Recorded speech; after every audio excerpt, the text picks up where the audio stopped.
de noviembre continuará con las entrevistas personales de los postulantes en el marco de la convocatoria 006-2025, Junta Nacional de Justicia. En tal sentido, se invita a la postulante Araceli Isabel Ramos Choque, postulante a la plaza de Juez de Paz Letrado Laboral de Lima, del Distrito Judicial de Lima. Por favor, sírvase tomar asiento. Gracias.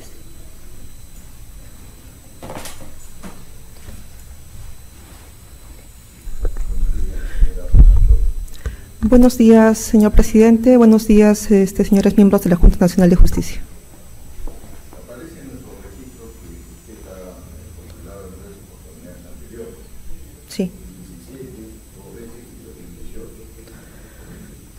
Es la primera vez que supera las fases anteriores y llega a la etapa de la entrevista. Díganos, ¿por qué tendríamos en esta oportunidad que nombrarla?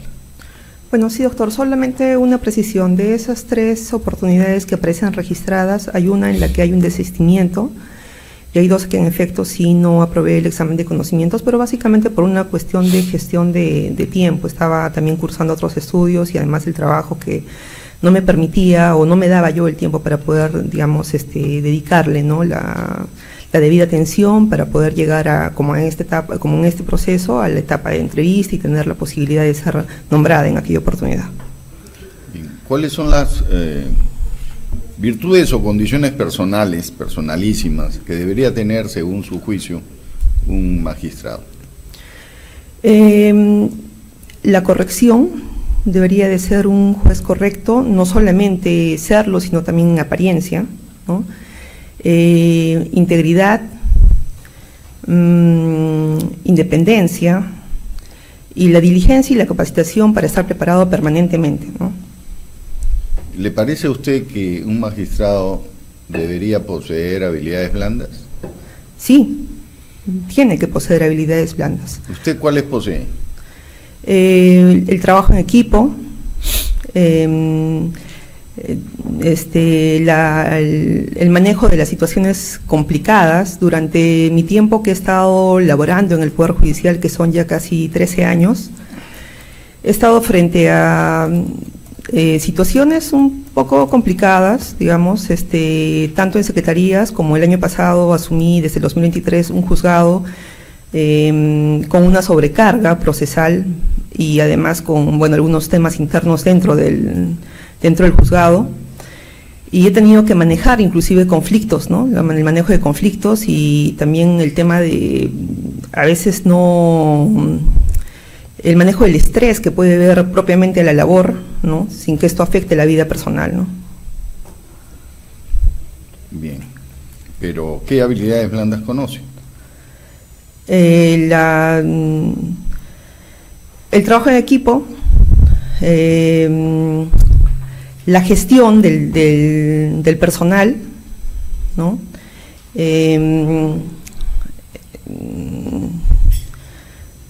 Digamos que en esencia me parece que digamos que para el trabajo sería de magistrado, digamos, para el cargo serían esas 2. Bueno, hay empatía, inteligencia también, emocional, ¿no es cierto? Sí, también. Liderazgo, etc. Buenos días, doctora. Buenos días, doctor. ¿Qué opinión tiene de los códigos de ética? ¿Cuáles conoce? ¿Qué podría decirnos sobre la Sí, importancia doctor, que tienen? Sí, doctor, creo que no. Bueno, uno de los códigos de ética que marcan, digamos, que son como una guía de la conducta de los jueces, es el Código de Bangalore, ¿no?, que establece exactamente 5 principios. Y además también ahora, basado, digamos, en este código, se ha aprobado el Código de Ética del Poder Judicial, además del Código de Ética del Funcionario Público, ¿no? ¿Que ahora se ha aprobado el Código de Ética del Poder Judicial? No, esa es una imprecisión, no, es el Código de Ética del Poder Judicial. Y hace una semana se ha publicado el Código de Conducta del Poder Judicial, ¿lo ha visto? No he tenido oportunidad de revisarlo. ¿Y alguna vez ha revisado, ha escuchado usted el código Iberoamericano de Ética Judicial? Sí, no lo tengo al detalle, pero sí he revisado, sí he podido, digamos, revisar algo de ello, ¿no? ¿Cree que son importantes o no? Me parece que es una guía, ¿no?, de conducta que debería de observar, digamos, un magistrado, ¿no? Que debe de ser como el parámetro que debe de seguir. Me parece que esa es la función, digamos, de esos códigos. Buenos días nuevamente. Buenos días, señorita doctor. Ramón Choque. A propósito de la pregunta del presidente Ríos sobre habilidades blandas, usted hizo mención a su gestión en el despacho y mencionó dos situaciones que me imagino las habrá planteado como emblemáticas, ¿no?, o conflictivas.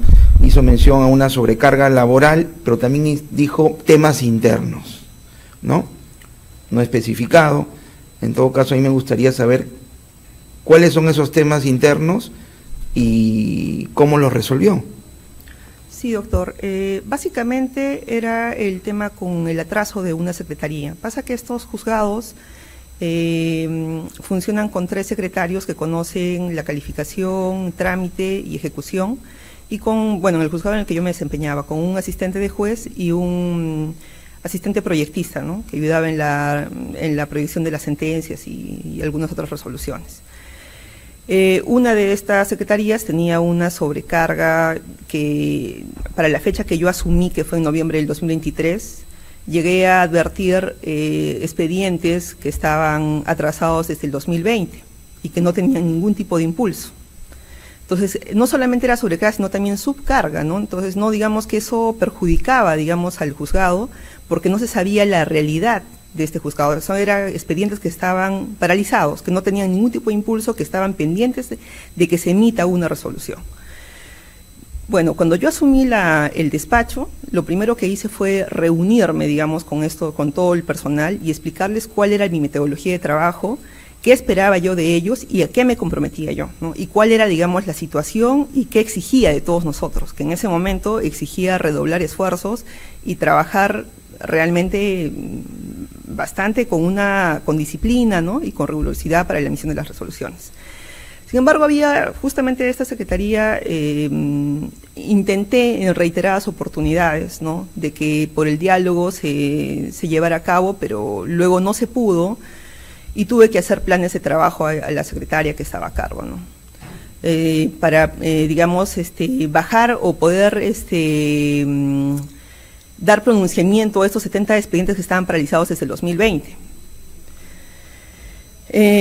Al finalizar de la gestión, o en octubre del año pasado, claro, porque yo asumí en noviembre del 2023, en octubre del 2024, se ha podido, digamos, cambiar y revertir la situación de este juzgado.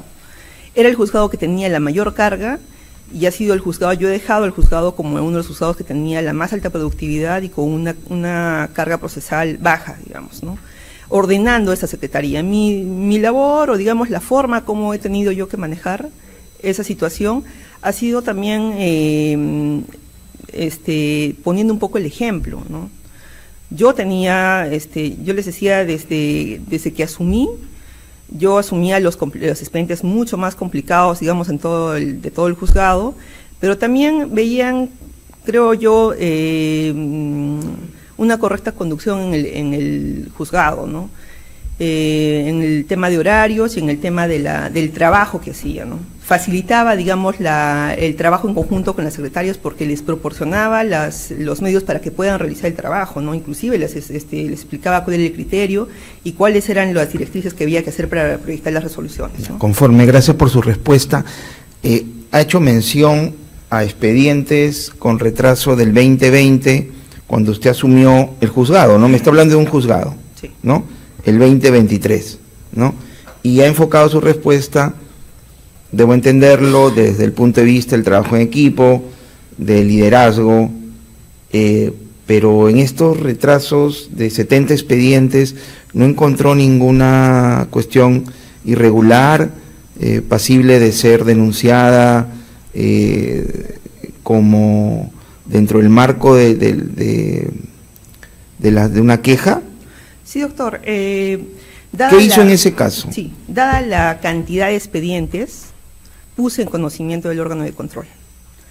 Básicamente porque ya entiendo que por el tiempo que había transcurrido ya meritaba un tema de pronunciamiento para ver si había responsabilidad o no en el servidor judicial, ¿no? ¿Y le hizo seguimiento a esa queja, a esa denuncia? ¿En qué concluyó? Bueno, sé que ahora han emitido pronunciamiento indicando que se le ha sancionado, me parece, como se le ha impuesto una multa, me parece algo así, ¿no? Debo entender entonces por su respuesta que esa gestión que se hizo está acorde a sus principios y valores que tiene como persona y también más aún como persona vinculada al Poder Judicial. Doctor, siempre digamos que la forma en la que me he conducido ha sido con responsabilidad, pero también con rectitud, ¿no? Entonces, yo hice lo que tenía que hacer en ese momento, que era poner en conocimiento del órgano de control. Ya, y ahí no hubo responsabilidad del magistrado que estaba a cargo del despacho con anterioridad a que usted se haga cargo. Bueno, eso no lo sé porque, digamos, entiendo que esa determinación lo tendría que ver el órgano de control. Entiendo de que con lo que yo puse en conocimiento son ellos los que deberían determinar si en efecto tendría responsabilidad el magistrado y también la secretaria, ¿no? Y si hubiese ocurrido una situación puntual y concreta que usted conoce de un accionar irregular, de un magistrado, no sé, titular de un juzgado que está en su jurisdicción, ¿usted lo denunciaría? Pondrían en conocimiento del órgano de control. Eso es lo que haría. Poner en conocimiento el órgano de control. Uh-huh. ¿Y si fuese un ilícito penal? Bueno, pero entiendo que ellos derivan, ¿no? Yo no, digamos que yo no tengo un interés directo. No, pero digamos, si fuese un ilícito penal. Por ejemplo, doctor. No sé, un abuso de autoridad, un delito de la administración de justicia, o contra la administración de justicia, o cualquier otro tipo de delito. Bueno, O sea, ¿usted no acudiría al Ministerio Público a denunciar a un colega? yo creo que no debemos hacer, justo leí en uno de estos días este espíritu de cuerpo del que hablan, ¿no? El cuerpo de que todos hay como una situación en la que se cubren. Yo creo que eso, creo que más allá de transparentar, ¿no?, las situaciones, lo que hace es quitarle credibilidad a lo que, no solamente digamos a la administración de justicia, sino también a los que estamos detrás de ello, ¿no? Si tendría que ser una situación así, tendría que poner en conocimiento.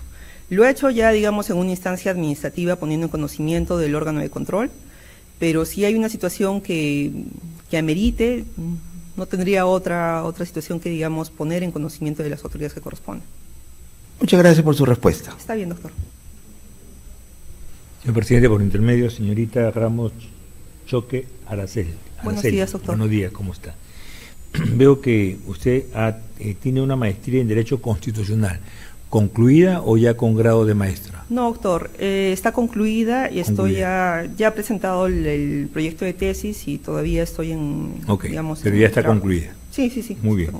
Entonces, ¿usted me podría decir cuántas constituciones ha tenido el Perú en su etapa republicana? 12, doctor. 12. Y si contamos con el virreinato. Con el virreinato. En el virreinato hubo una constitución que se juró acá en el Perú y terminó con la Santa Inquisición. ¿Se acuerda de esa constitución? ¿Ley de Indias? No, la de Cádiz. La Constitución de Cádiz. Sí. Dígame, ¿usted cree cuál sería para usted la importancia de la primera constitución política del Perú? ¿Por qué sería importante? Lo más breve, o sea, lo que usted considere ¿por qué considera que sería importante esa primera constitución? Bueno, porque de alguna forma es la Constitución de 1823, me parece, ¿no? va a poner, pone, digamos, formaliza, digamos, en un texto los derechos, ¿no?, obligaciones que tenemos los ciudadanos, ¿no? Básicamente eso, ¿no? Básicamente eso. Ok, listo. Es todo, señor presidente. Sí, presidente, gracias. Doctora Ramos, aprovechando Buenos días, sus doctor. estudios de Derecho Constitucional y que está postulando a la plaza de juez de paz letrado laboral, quiero hacerle una pregunta. ¿Existen los derechos adquiridos en materia laboral?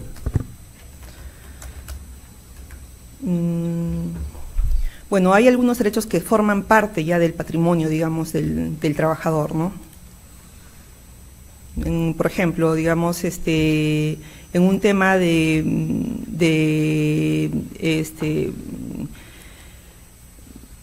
acuerdos convencionales o de derechos colectivos o derechos que devienen de una convención, de un acuerdo convencional, estos, digamos, forman parte del patrimonio del trabajador, ¿no?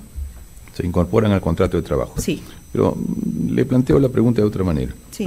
En este momento nuestra legislación establece que una persona tiene derecho a un poco más de un sueldo por compensación de tiempo de servicios al año, ¿no es cierto?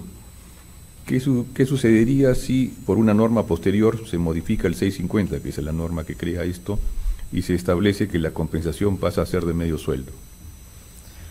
Bueno, ¿Es un derecho adquirido por los trabajadores con la ley antigua percibir un sueldo, o la nueva norma se aplica a todos sin que importe la fecha de su ingreso? bueno, doctor, acá creo que tendríamos que primero ver de que el derecho laboral tiene un principio importante, que es el principio de progresividad de derechos, ¿no? Se entiende que los derechos siempre van hacia más, ¿no?, los derechos del trabajador.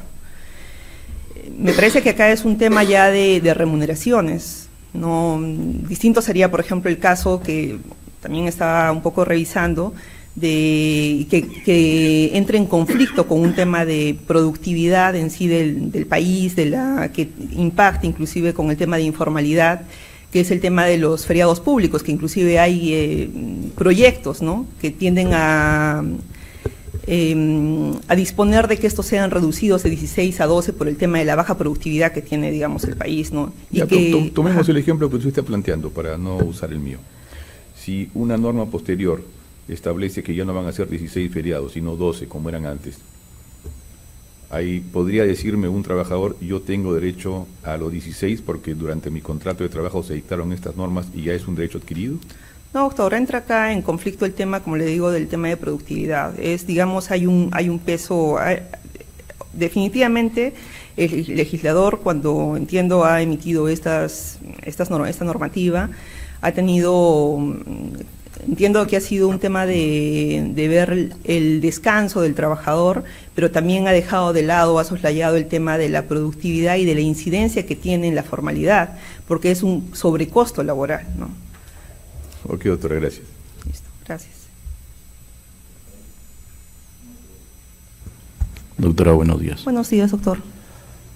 Bueno, entiendo que usted va para una plaza para juez laboral.